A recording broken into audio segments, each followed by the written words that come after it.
চাঁদপুরের শাহরাস্তি উপজেলা ও পৌরসভার উন্নয়নের ধারা অব্যাহত রাখতে উপজেলা নির্বাহী অফিসার নিগার সুলতানার বদলি আদেশ প্রত্যাহারের দাবিতে মানববন্ধন করেছেন স্থানীয়রা।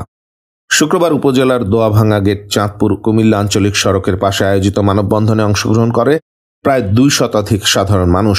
মানববন্ধনে বক্তব্য রাখেন উপজেলার সচেতন নাগরিকদের পক্ষে মোহাম্মদ ইকবাল হোসেন প্রিন্স, মোহাম্মদ আফজাল হোসেন, মোহাম্মদ একরামুল হক, মোহাম্মদ শফিকুল ইসলাম প্রমুখ।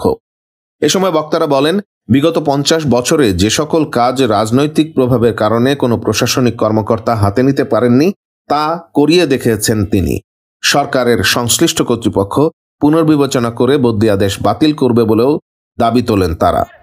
আমাদের যে উন্নয়নমূলক কাজগুলো স্থবির হয়ে পড়ে, উন্নয়নের কোন রকমের নিগার সুলতানা ম্যাডাম শাহরাস্তি উপজেলার জনদুর্গম রাঘবে যে ধরনের ভূমিকা পালন করে আসছেন, আমাদের উপজেলার মধ্য থেকে শাহরাস্তি উপজেলা এবং পৌরসভা।